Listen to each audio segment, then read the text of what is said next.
তোমার কাছে আসি। হ্যাঁ বলো। লক্ষ্মীর কৃপা পাবে কোন কোন রাশি? মেষ, বৃষ, মিথুন, কন্যা, তুলা। এই 5 রাশি কিন্তু মা লক্ষ্মীর কৃপা পায়। এবার দেখো, আমরা কিন্তু বৃহস্পতিবারটাকে বিষ্ণুর দিনও বলি, আবার এই বৃহস্পতিবারটা কিন্তু আমাদের প্রত্যেকের ঘরে লক্ষ্মীবারও। আচ্ছা, ওই দিন লক্ষ্মীর পুজো হয়। লক্ষ্মীর পুজো হয়। হ্যাঁ, পাঁচালী, লক্ষ্মীর পাঁচালী পড়া হয়। কজন পড়ে, কিন্তু পড়া হয়। পড়া হয়, যারা পারে তারা পড়ে, যারা মানে তারা পড়ে। হ্যাঁ ঠিক।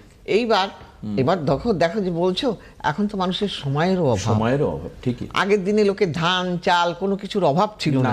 হ্যাঁ, আগের দিনে আমরা ছোটবেলায় আমি পড়েছিলাম, মানুষকে বাড়ি থেকে মানে বেরোতেই হচ্ছে, হয়তো মাঠে কাজ করলেই তার খাবার দিতে যেত, পুকুরের মাছ, জমির ধান তার চলে যেত। আর তারপর তখন শুধু মানুষ কি চাইতো, আমি একটা গল্প পড়েছিলাম আমাদের ছোটবেলায়, এটা আসতো পরীক্ষায়, আমার সন্তান যেন থাকে দুধে ভাতে।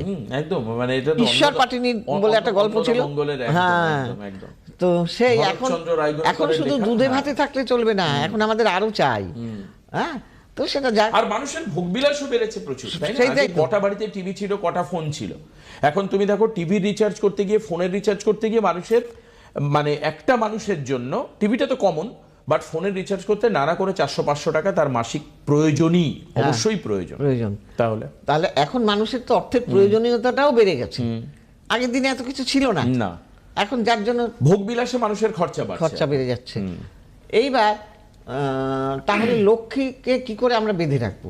তাহলে লক্ষ্মীকে বাঁধতে গেলে কি হয়? লক্ষ্মীর পুজো করতে হবে তো নিশ্চয়ই, কিন্তু আমি একটা টোটকা বলে দিই। বেশ বলো। রবিবার, দেখো নিয়মটা বলে দিচ্ছি, রবিবার দিন করতে হবে এই পুজোটা। আমরা তো বৃহস্পতিবার করি, সেখানে রবিবার সকাল 8টার মধ্যে করতে হবে।